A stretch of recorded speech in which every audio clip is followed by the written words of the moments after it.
Davetli, buradaysan ses ver. Davetli, eğer buradaysan ses ver.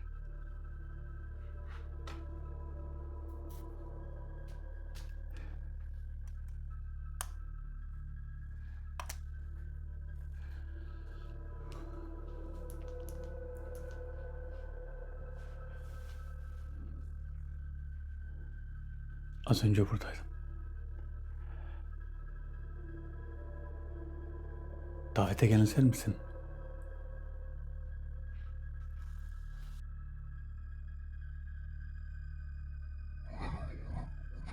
Eğer dönüyorsa döneni bul. Döneni bulayım mı?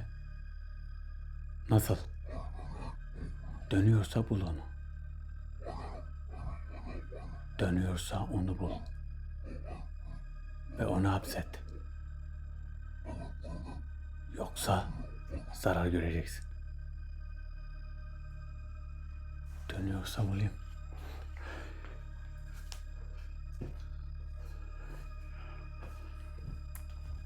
Dönüyorsa bulalım da nerede bulalım? Dönüyorsa bul onu. Nerede dönüyor?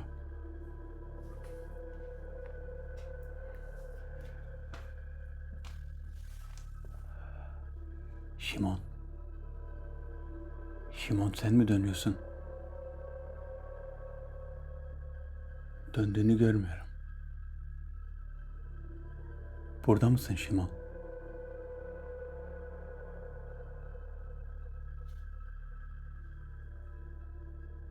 Gördüm. Orada mısın? Şimon?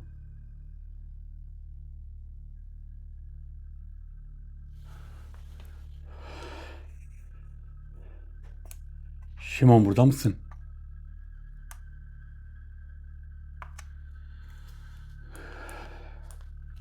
Çok tehlikeli bir davet yaptım. Yapmam gerekiyordu araştırmalarımın üzerinden fazla zaman geçmeden.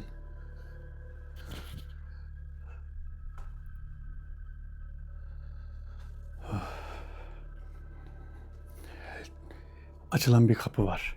Ya Mars üzerinden ya da farklı bir gezegenden ama Mars olduğu söyleniyor. Mavi bir kapı var. Mavi bir kapı. Bu mavi kapı çok önemli bir sırrı açığa çıkaracak. Bu sırrı herkes görecek, herkes anlayacak. Ama nasıl? Şimdi onu çözeceğiz. Arkadaşlar bugünkü videomuzun sponsoru Ferhat.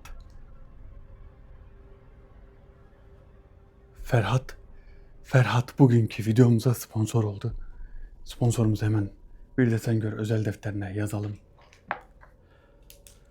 Ferhat. Davetli gelmeden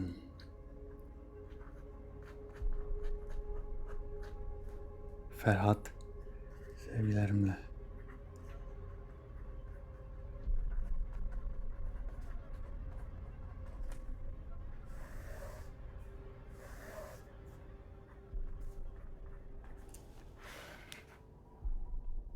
Ferhat'a çok teşekkür ederiz. Ferhat'a çok teşekkür ederim.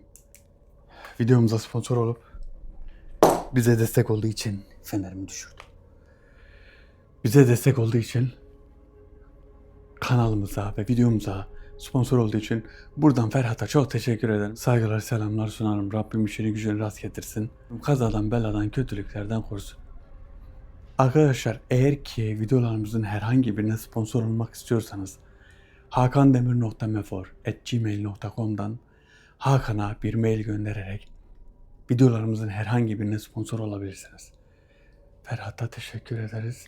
Saygılar, selamlar. Allahu Ekber. Dönüyorsa bul dedi ama şimdi karanlıkta oluyor. Bu ışık biraz fazla gibi. Ama Dönüyorsa bul onu. Dönüyorsa bul.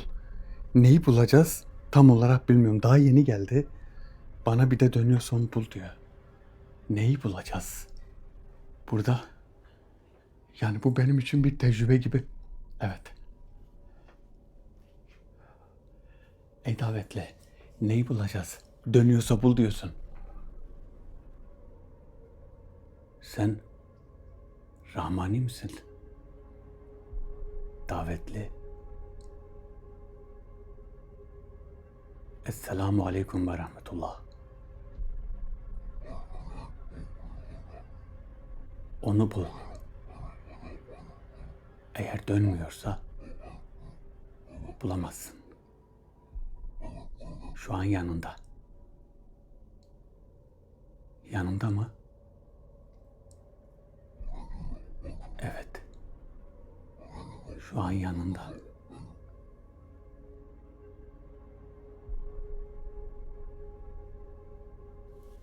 Nerede?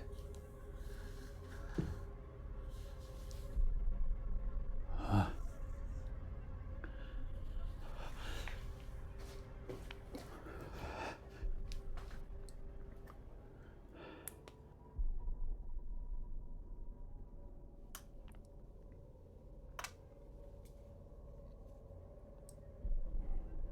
Şu an yanımda dediği yer burası. Nereye gitti? Şu an yanımda dediği yer tam burası. Bakın İbn Garif'in şu şey aşağıda. La ilahe illallah. Dönüyorsa kafayı yiyeceğim. Dönüyorsa bul onu. Dönüyorsa bul da.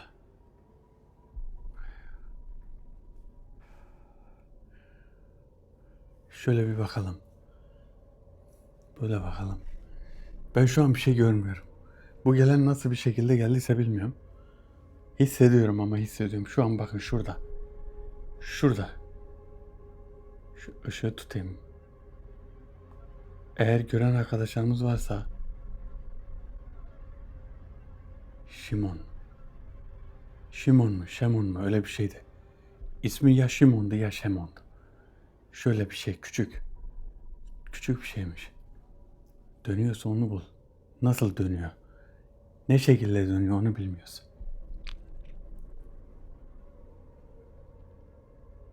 Acaba bunun içinde mi? Olur ya.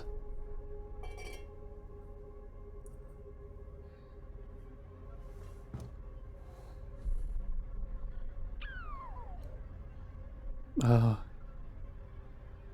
çok değişik bir ses geldi. Bundan mı geldi?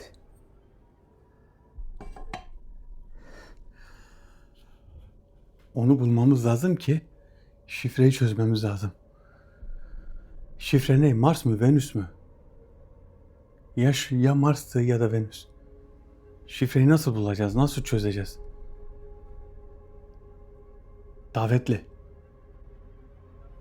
Bul diyorsun ama. Allahu Ekber.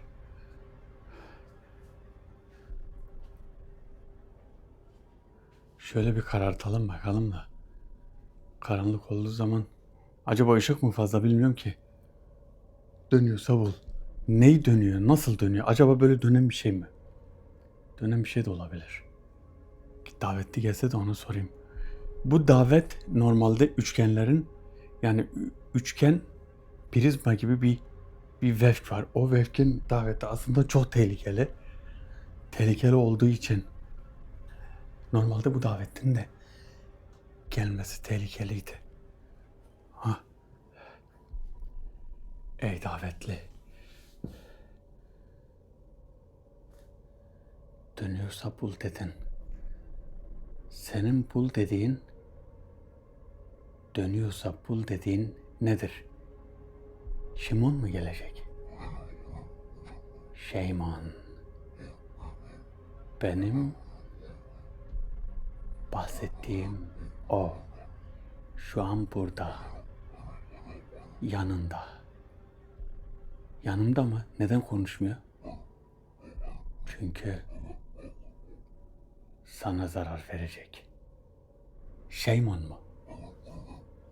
Evet. Verebilir mi ki? Bunu sen bilirsin. Şu an ne yapıyor peki?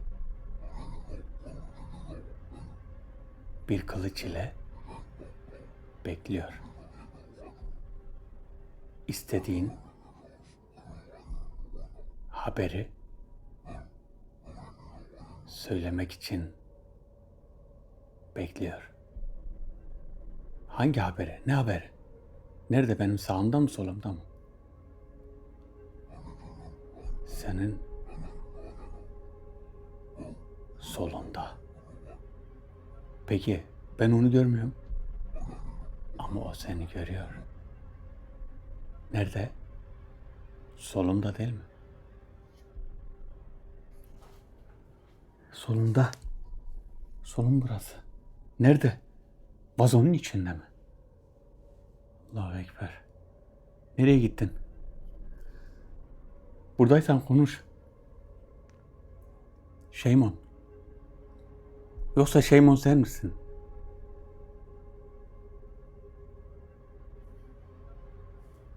Şeymon, şifreyi sana o verecek. Yanında duruyor. Sen neredesin? Şeymon sen misin? Yanımda duruyor. Şeymon konuşsana. Ne şifresi? Tarif mi bu? Şeymon, bakın. Eğer beni bu şekilde oyalamak istiyorsanız, maksadınız oyalamaksa, ben sizinle uğraşırım. Ben de sizi oyalarım. Bunun farkında olun. Benim geçmek istediğim mavi kapı. Açmak istediğim mavi kapı. Mavi kapıdan geçenler ruhunu dinlendiriyor. Belki de bilmediğimi zannettiniz değil mi? Mavi kapıdan geçenler kendilerini arındırıyor. Kötü düşüncelerden, kötü duygulardan arınıyorlar. Şeymon, eğer buradaysan ortaya çık. Mavi kapının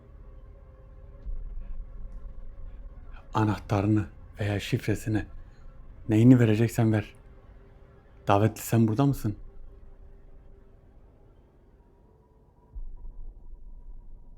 Eğer herhangi bir şey görürseniz, yorumlarda belirtin. O şu an burada, büyük ihtimal o buralarda ama ben onu görmüyorum. Buralarda ama ben onu görmüyorum. Vermek istemiyorsunuz, evet, anlıyorum ama ben bunu almak zorundayım. Bunu almak zorundayım. Eğer vermezseniz zor kullanmayı düşünüyorum, bakın. Zor kullanma. Ya bağlayacağım ya ceza vereceğim. Evet. Davetli, sen benimle dalga mı geçiyorsun?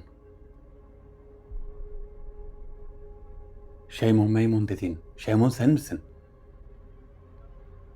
Bak, bu mavi kapının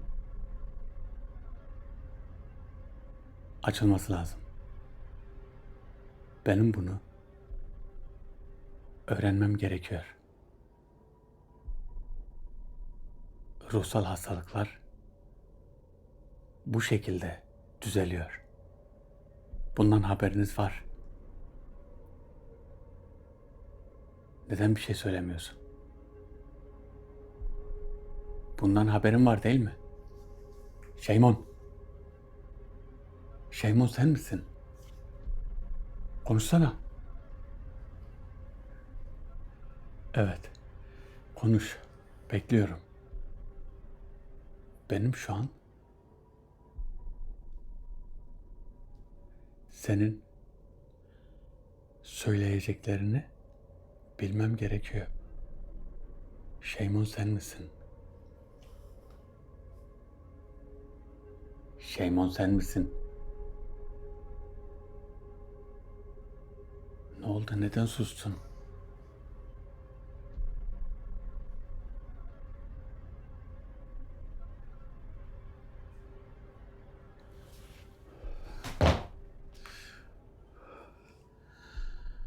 Of. Bir saldırıya uğradım zannettim ama meğersem tekli koltuğun tam dibinde durmuşum. Kalkınca o da benimle beraber kalktı. Bakın Şeymon dediği ya kendisi, eğer kendisi ise bilmiyorum.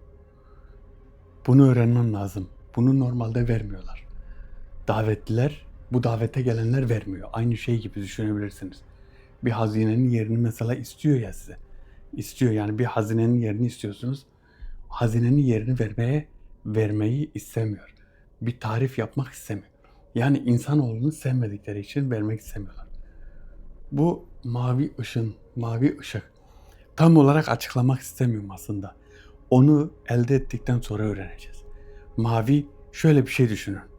Mavi bir enerji var ve o enerjiyi görüyorsun. Kamera da görebiliyor büyük ihtimal.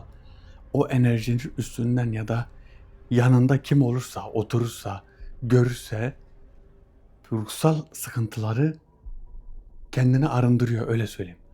Kendini arındırıyor. Mesela dua ettiğin zaman bir maneviyat geliyor değil mi? Bu mavi ışıkla da bir maneviyat geliyor. Yani içindeki şeyi, beynindeki kötülükleri siliyor. Bloke ediyor, bloke. Bu da nasıl oluyor? Bu nurla oluyor, nur. Nurlarla, Allah'ın nuruyla. Çünkü aynı dua ettiğin zaman Allah'ın nuru tecelli eder, gelir, Allah'ın nuru gelir. Melekler gelir ve beynindeki o kötü düşüncelere yol açacak o etkiyi alır. O etkiyi biliyorsunuz kimler yapıyor? Bu varlıklar yapıyor. Şeymon burada. Vermek istem bilmiyorlar. Şimdi şöyle diyeceksiniz. Bunların elinde mi? Bunlar nasıl biliyor öyle şeyi? Bunların elinde değil. Bunların bildiği bir şey. Bunlar daha önce yapılıyordu. Bakın Antik Mısır döneminde bu kullanılıyordu. Bu enerji şöyle piramidin içine giriyor hasta kişi, ruhsal hasta. Piramidin içinde o enerji var. Onu orada tutuyorlardı ve düzeliyordu. Bu hangi dönemde yapıldı tam olarak belli değil. O duvarlarda yazılan şekillerde de var. O enerji şekillerde de var ve bir tedavi yöntemi. Bu yöntem de belirli bir şeylerle oluyor, ortaya çıkıyor. Bunlar haberi var, bunlar biliyor. Bunu bize şimdiye kadar kimse söylemedi. Ama bunlar biliyor. Bu bilgiyi ortaya çıkardım. Söylemediyse ben dedim ki böyle bir şey var mıdır bilmiyorum. Eğer söylerlerse tamam deneyeceğiz. Söylemiyorlarsa demek ki doğru. Bizim bilmemizi istemiyor. İkide bir lafı karıştırıyor. Bir Şeymon diyor, bir yanında diyor. Bir o sana söyleyecek diyor. Şeymon kendisi. Ama yanında da biri var diyor. Ben görmüyorum, hayret. Neden görmüyorum? Kamerada da görmüyoruz. Işık az dedik. Bu ışıkla bir deneyelim. Bu ışığın normalde şöyle yapalım. Normalde bazı şeyleri gösterir ama nerede gösterir biliyor musunuz? Bakın şurada değil. Bakın ışığın bu bulunduğu yer değil. Bu ışığın kenarlarını düşünün. Karanlık bölgeler var ya. Oralarda gözükür. Yani ben baktığım zaman ışığın odak noktasına değil de kenarlara bakıyorum. Kenarlar gösterirse kenarlarda çıkıyor zaten. Bir ara dedim o mu acaba? Makine var orada da. Şeymon. Şeymon. Şimon. Şeymon. Allah Allah. Burada mısın? Eğer buradaysan bir işaret ver. Fazla peşinizde dolaşmayacağım. Burada mısın? Şeymo sen misin? Şeyma'nın sen olduğunu öğrenirsem eğer çok büyük yanlış olur senin için. Bana yaptığınız büyük bir yanlış olur. Şeymon. Sen misin Şeymon?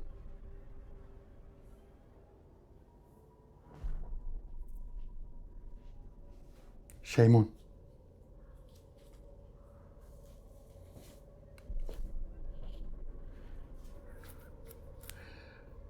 Şeymon sensin. Ben bunu anladım.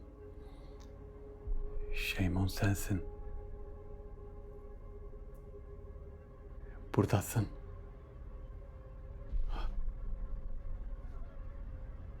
Şeymon. Sen Şeymon'sun evet. Neden söylemiyorsun Şeymon olduğunu? Sen Şeymon'sun. Doğru mu? Söyle bakalım. Mavi ışık kapısı, anahtar sende mi? Allah! Allah!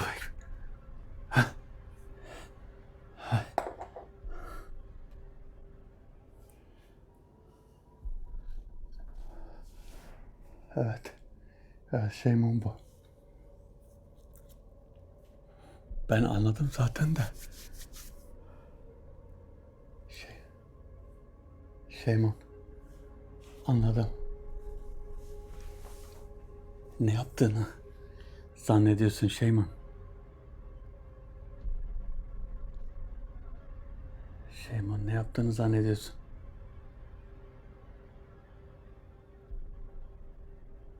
Allahu Ekber. Ah. Işık gitti. Hemen lambayı açalım.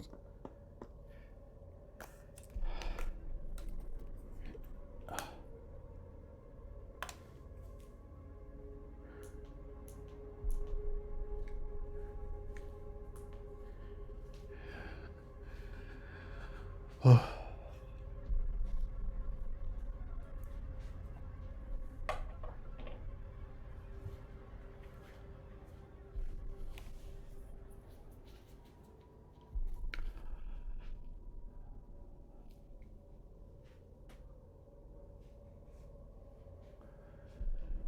Şimdi biraz daha açayım size. Mavi ışık dediğim bakın boyutta nasıl giriliyor?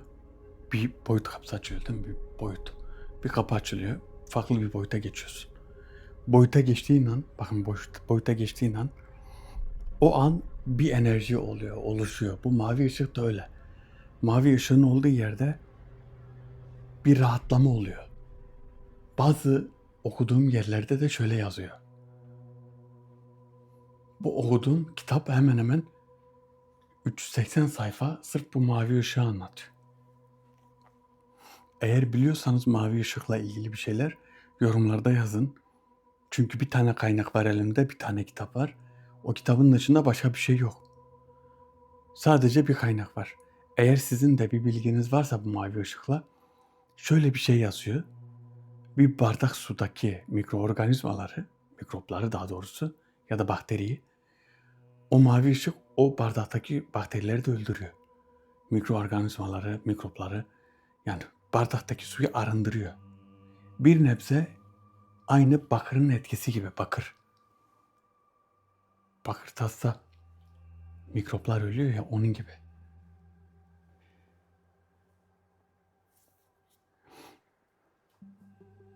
Ama dediği doğru.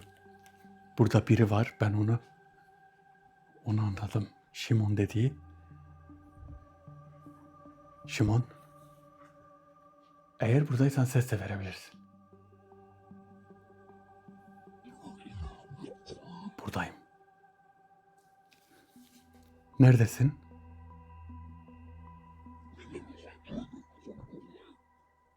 Beni göremezsin.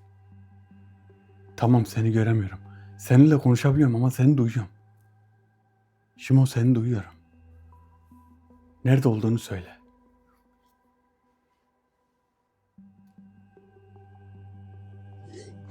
Testinin içindeyim. Testinin içinde mi? Evet.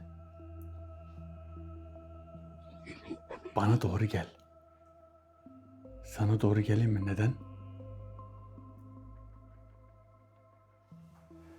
Görünebilir misin? Tam yanındayım.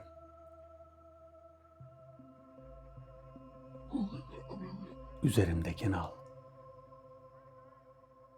Alayım mı? Evet. Üzerindekini. Senin üzerinde ne var? Biliyor musun onu? Üzerim kapalı.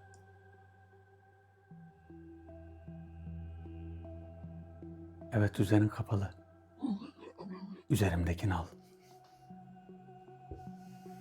Ben yanına geldiğim zaman kaybolmayacaksın değil mi?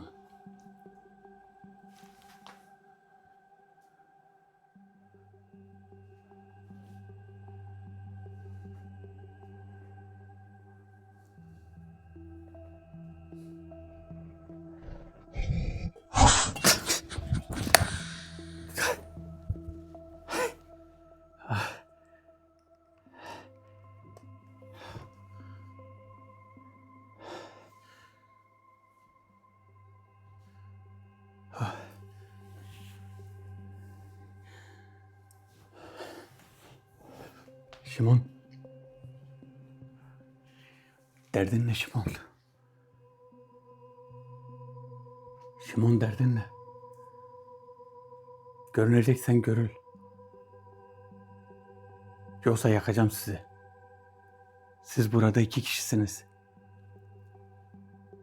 Seni yakacağım Şimon. Kapaklı testiden bile çıkamıyorsun. Değil mi? Burada mısın? Çık da görelim. Ne oldu? Arkadaşın testiye girmiş. Üzüldün mü? İkiniz de iyi saldırıyorsunuz. Sebep ne? Nereden geçmeye çalışıyorsunuz? Amacınız ne? Sen bizden çok önemli bir şey istiyorsun. Evet, ben sizi o yüzden çağırdım.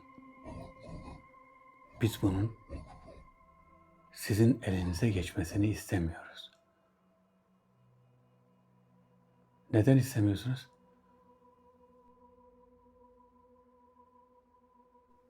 Elimize derken neden istemiyorsunuz? Biz bunu vermeyiz. Ben bunu öğrenirim. Çabuk bana söyle. Ben bilmiyorum. Bunu Şimon biliyor. O da söylemez. Şimon. Testideki Şimon. Şimon.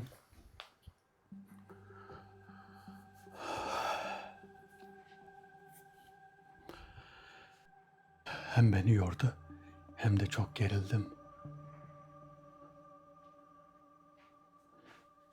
Şimon, neredesin?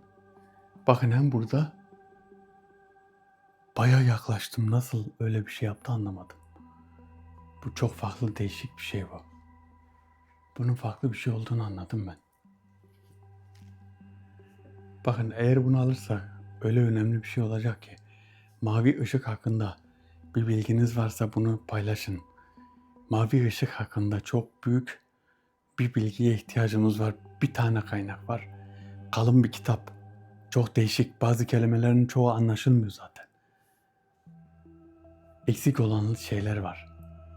Bu kabilenin, bu mensupları biliyor bunu. Şimon dediğimiz mahlukat da biliyor bunu. Buraya gelen davetli de biliyor. Şimon'u görebilirsek, eğer Şimon'u görebilirsek şöyle yapalım. Bakalım bu niye sönüyor? Bakın, ben bunu dolduruyorum. Bunun şarjı var normalde. Ama buradaki şeye göre şöyle kapatalım. Şunu da önde tutayım. Heh. Bakın şöyle tutuyorum. Şöyle. Şimon. Şöyle biraz küçültelim şunu. Bakın şu yan taraflar var ya. Yan taraflardan eğer görebilirsek sanki Şimon. Şimon. Şimon. Burada mısın Şimon? Bakın. Sol tarafa bakın. Konuşur musun Şimon? Görüyorum seni. Bakın soldaki. Ah gitti. Işık gitti. Kanep. Tekli berjerin hemen altında. Şimon görüyorum seni Şimon.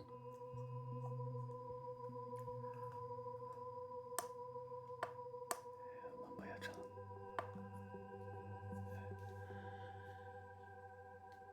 İkinizin de bir işe yaramadığını anlıyorum.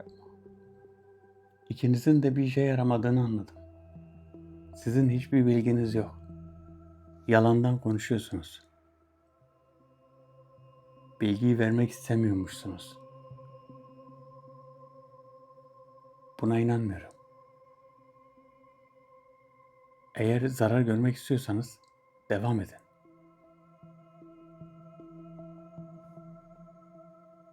Zarar görmek istiyorsanız önce Şimon'u sonra seni bağlayacağım.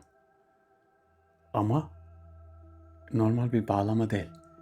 Eğer Şimon ortaya çıkarsan şu an sana hiçbir zarar vermeyeceğim.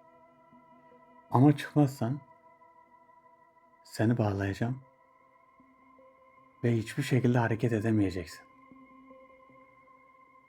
Hem de dikenli bir telle bağlayacağım. Bunu istemiyorsan görül. Eğer bunu istemiyorsan bana görül ve konuş. Bu mavi kapının bahsi neyse onu aç. Bunu sizin kabile biliyor. Sadece sizin kabile.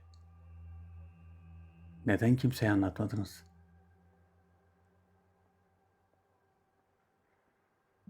Madem öyle değil mi?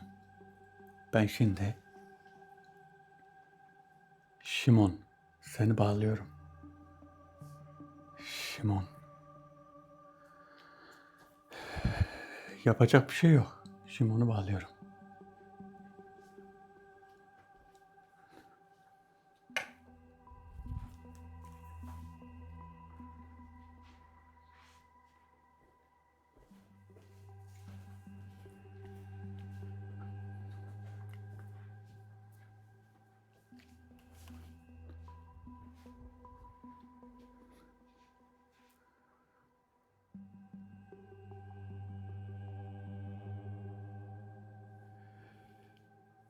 Şimon dediğimizi bağladım. Şu an bağladım. Şimon bağlandın. Hayırlı olsun Şimon. Öyle kalmanı istiyorum.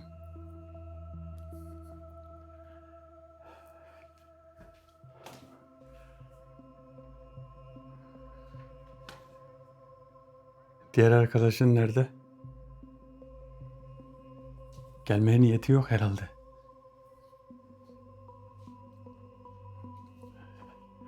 Ne oldu? Şimon bağlanır bağlanmaz geldin.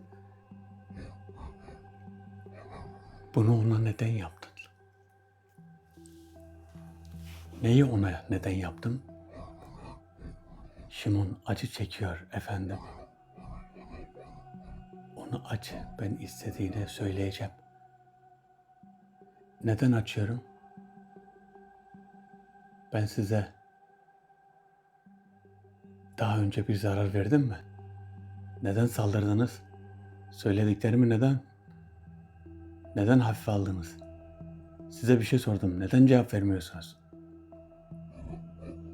Şimon'u özgür bırak. Lütfen onu özgür bırak. Ben ne istersen söylerim. Yeter ki Şimon'u bırak. Ne oldu Şimon'a? Şimon bağlandı. Şu an acı çekiyor. Bunu ona nasıl yaptın? Senin bilmediğin çok şey var. Şimon bağlandı. Aynısını sana da yapacağım. Efendim, ne olur öyle bir şey yapma. Ben sana ne istiyorsan söyleyeceğim. Ama Şimon'u bırak. Sen söyle, ben de Şimon'u bırakırım. Önce Şimon'u bırak.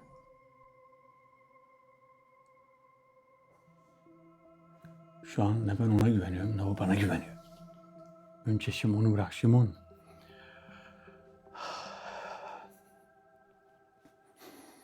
Beni yordu ya, beni. Gerçekten yordu. Ama hak etti. Şöyle.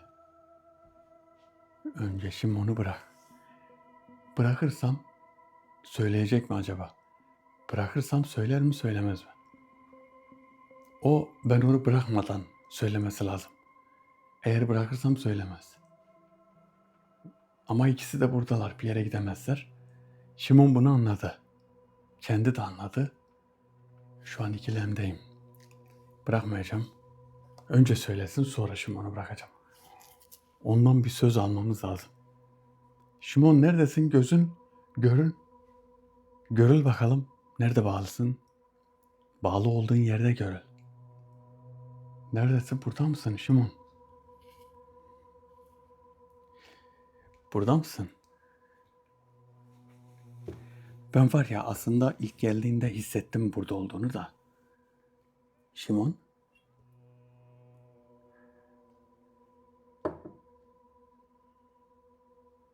Şimon.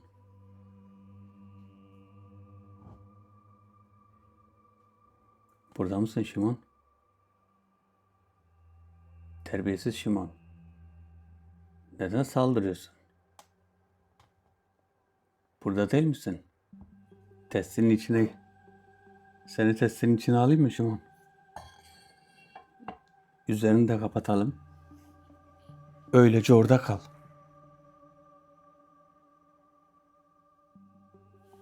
Nasıl olur? İyi olur mu? Şöyle yapayım. Şöyle biraz ışığı biraz kapatalım da.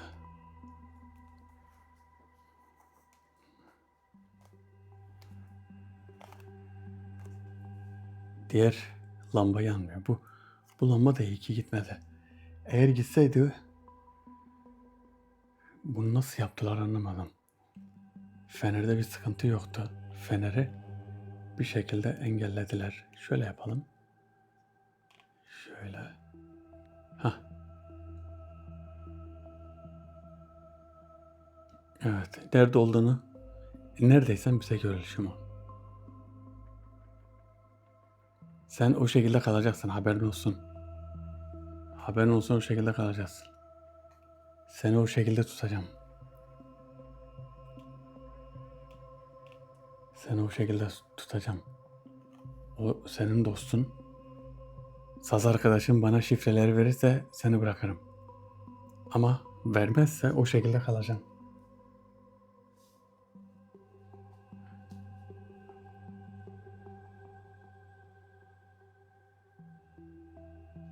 Bunda kararlıyım.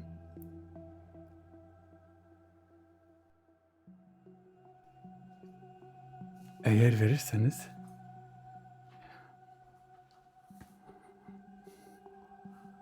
benim için çok önemli. Çok önemli bir şey. Yani benim için gerçekten çok önemli. Davetler kadar önemli. En azından bunu öğreneceğiz. Bu şöyle büyük bir şey gibi düşünün.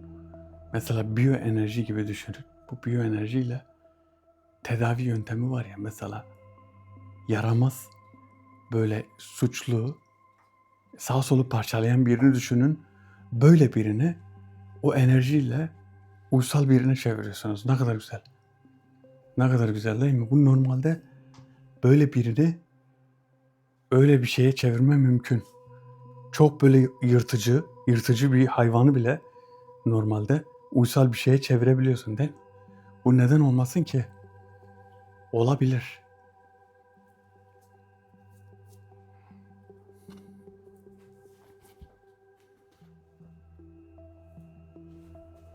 Allahu Ekber. Bana bak. Şimon nerede? Şimon'u bağladığın yerde. Görmüyor musun onu? Bak, Şimon dediğin görülmüyor. Herhalde senin kadar güçlü değil. Sen görüldüğüne göre Şimon'dan güçlüsün. Ben onu bağladım, evet. Nerede olduğunu da biliyorum. Testinin içine neden girdi? Sana tuzak kurmak için. Onu bırakır mısın?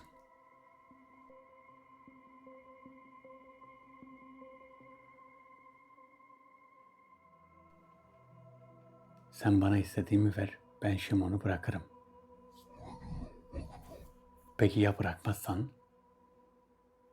Bak, bırakmazsan diyorsun da şifreyi vermezsen ben zaten bırakmam yani onu. Bırakmazsan diyorsun. İster ver ister verme. Ya vermediğin zaman da bırakmayacağım. Sen benimle konuşursan, şifreyi verirsen o zaman bırakırım.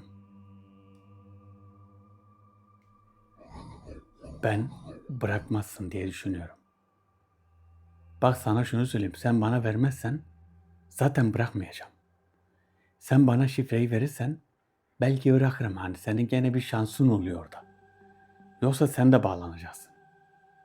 Hangisi iyi? Şu an bak, bağlı değilsin. İstesem seni de bağlarım. Efendim, ben bir Şimon'un fikrini alayım. Dayanabiliyorsa kalsın. Ya sen nasıl bir şeysin Şimon? Eğer biraz daha bağlı kalırsa o dikenli teller onu yok edecek. Bunu düşünmüyor musun hiç?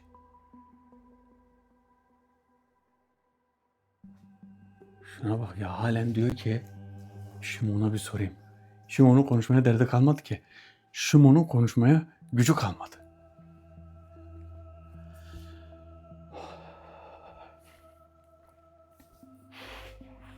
Eğer alırsak mavi enerjiyi burada deneyeceğiz. Burada deneyeceğiz. Bakın, şifre diyorum ya, bu şifre 1, 2, 3, 4, 5 rakam falan değil. Bu şifre çok farklı bir şey.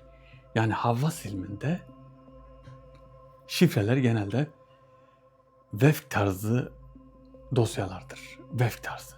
Şöyle düşünebilirsin. Mesela vefler var. Altında mesela işte rakamlar var. Rakamın üstünde yazılar var. Bazı kelimeler var.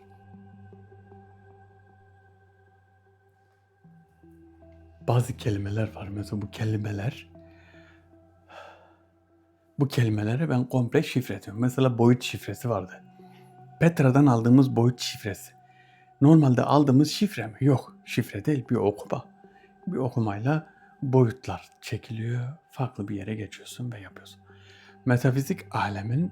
Metafiziğin uzmanlığını gerektiren şifreler bunlar. Bu benim söylediğim de aynı öyle. La havle ve la kuvvete illa billah. La havle ve la kuvvete illa billah. Şimon'la görüştün mü? Ey Dafetli. Eğer görüştüysen onun ne halde olduğunu görüyorsundur. Bence size şunu söyleyeyim. Bu ya söylemeden gidecek. Şimon'u da feda edecek. Çünkü gözüne gelmez bunların. Bunlar birbirine de kıyar. Bunlar çünkü şeyler böyle. Düşmanlar. Feda ederler yani. Ona söylemez. Hani biz bunu söylemeyelim de. Şimon zarar görsün. Ne olursa olsun. Böyle bir düşünceler de var. Kendileri bilir, benim için bir sıkıntı olmaz. Ben de ne yaparım? Bağlı bir şekilde bırakırım. İster düşünsün, ister düşünmesin. İster düşünsün, ister düşünmesin. Böyle bir şey. Yani eğer bunu, bakın, bu keşfedilirse, bu çıkacaksa, eğer çıkacaksa, eğer alırsa çok önemli. Çok önemli bir olay olacak. Bizim için çok önemli olacak. Bizim için. Nasıl boyutlar, bakın, boyutlara geçiyoruz, boyut davetleriyle boyutlara geçiyoruz. Bu mavi enerji de insan için gerekli bir şey. Mavi enerji. Mavi enerjiyi aldınız mı? Şimon delisi. Şimon delisi, bak söylemedin. Söylemedin, dikenli tellerin arasındasın. Burada mısın gene? Yoksa buraya mı girdin?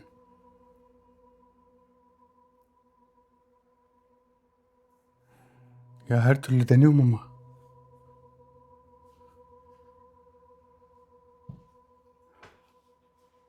Deli Şimon.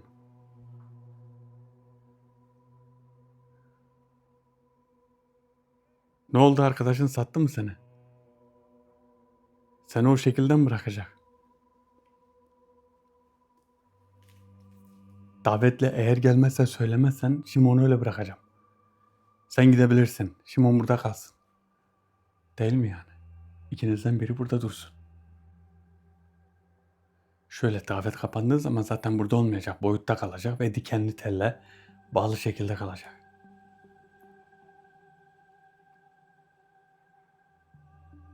Ne oldu? Zıplıyordunuz, saldırıyordunuz. Zarar vermeye çalışmıştınız. Ne oldu?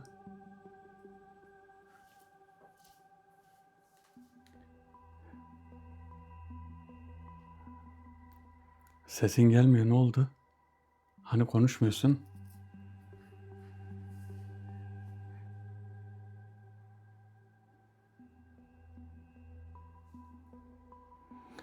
La ilahe illallah subhaneke inni kuntu minez zalimin. La ilahe illallah subhaneke inni kuntu minez zalimin. Söyleyecek mi, söylemeyecek mi bilmiyorum. Şu an çok kararsızım. Acaba söyleyecek mi? Söylerse zaten Şimon'u bırakırım. Yok, gerçekten bırakacağım Şimon'u. Söylerse, bana söylerse Şimon'u bırakacağım. Bağlı kalmaktan bırakacağım. Gitsin. O da gitsin, öbürü de gitsin. Ama söylemesi lazım önce. Söylemesi lazım. Nasıl söyleyecek? Çünkü hem istemiyor söylemeyi, hem de bir şekilde arkadaşını da kurtarmak istiyor. Ama söylemek de istemiyor. La ilahe illallah subhaneke. Şimon.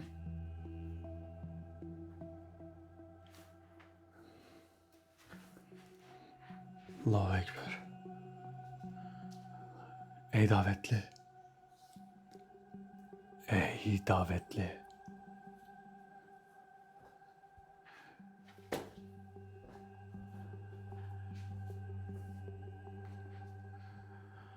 Of. Ne oldu? Öbürü korktu herhalde. Öbürü de şu an çekiniyor, onu da bağlarım diye. Ben öyle düşünüyorum. Belki de vermeyecek. Vermezse de devam edeceğiz. Bilmiyorum, başka bir şekilde öğrenmeye çalışacağım. Eğer verirse iyi, vermezse bilmiyorum. Vermese de böyle kalacak. Şimon böyle kalacak. Kendi de gidiyorsa gitsin, yani yapacak bir şey yok. Benim yapacak hiçbir şeyim yok. Ciddiyeti biraz anlasınlar. Bu işin ne kadar ciddi olduğunu.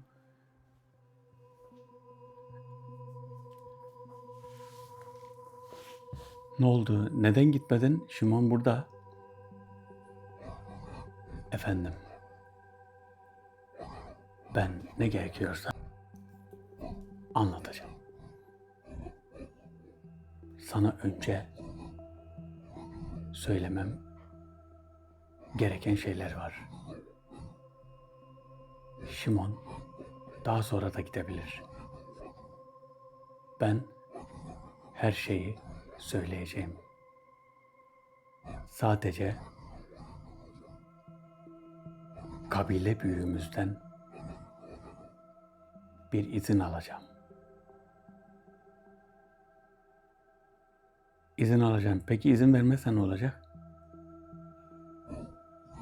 İzin verecektir. Onun yanındaydım. Eğer Shimon'u bırakmazsa her şeyi söyle dedi. Sadece tekrar ona gitmem gerekiyor.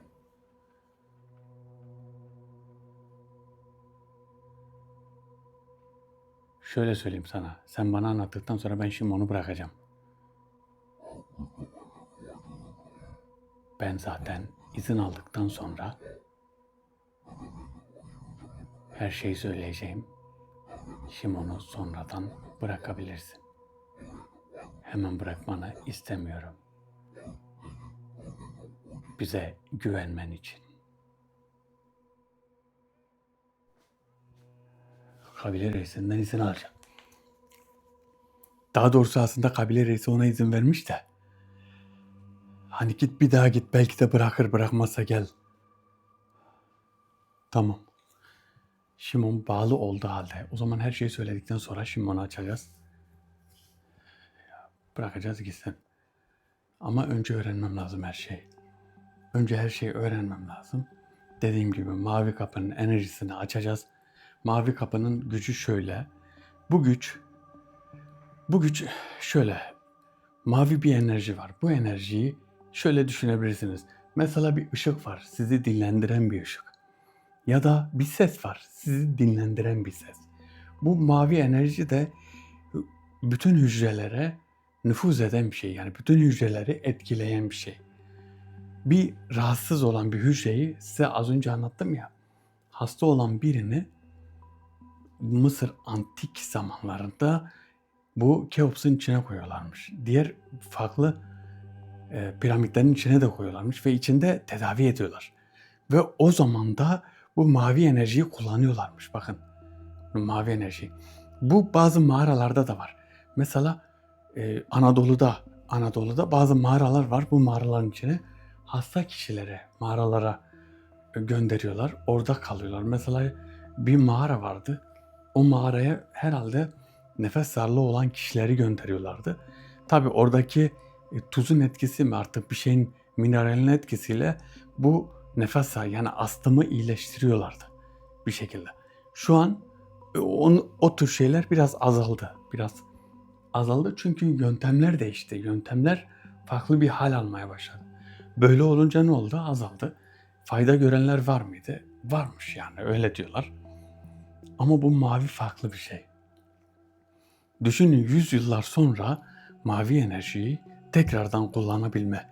Mesela düşünün, biz tekrardan kullanabilmeyi açarsak yani tabii şu an gelecek, söyleyecek yani izin almaya gitti.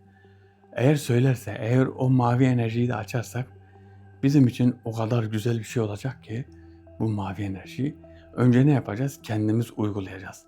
Bir de sen göre ailesiyle uygulayacağız. Kendi ilk başlarda tanıdıklarımızla, bildiğimiz kişilerle, devamlı irtibat halinde olduğumuz insanlarla bunları bir şekilde yapacağız. Tabii ama ne yapacağız? Tamamen bunu tespit edeceğiz, tamamen ispatlayacağız o şekilde. Yani tescillememiz lazım. Bu fayda görüyor. Bunu nasıl göreceğiz? Mesela şöyle, bu hasta olan kişi de bir film çekilecek. Sonra mavi enerji tedavisi olacak. Sonra tekrar film çekilecek. Bunu doktorlar anlar. Bir raporla, noter huzurunda raporlarla bu eğer böyle olursa düşünün, tıpta da yeri olur, hastanelerde de yeri olur. Mesela şöyle, mavi enerji odası, mavi enerji tedavi odası, mavi tedavi ya da blue, ne bileyim artık nasıl bir isim koyarlarsa bilmiyorum. Tabii bu da ne olacak? Bizim tescilimiz altında olacak. Biz ona istediğimiz kişilere vereceğiz, istemediğimiz kişilere vermeyeceğiz. Kendi tescilimiz altında olacak. Başka bir yerde olmayacak. bu davetli bunu vereceği zaman benim aslında bunu gizli tutmam lazım. O zaman şöyle yapacağım. Ben kaydı bitireceğim. Daveti bireysel olarak davetliden bireysel olarak dediğim şöyle kayıtsız bir şekilde şimdi gelecek ya. Kayıtsız bir şekilde bütün her şeyi öğreneceğim. Şimdi onu da açacağım, göndereceğim. O zaman size buradan hoşça kalın diyeceğim. Videomuzu beğenmeyi unutmayın. Herkes kendine iyi baksın. Allah'a emanet olun. Hoşça kalın.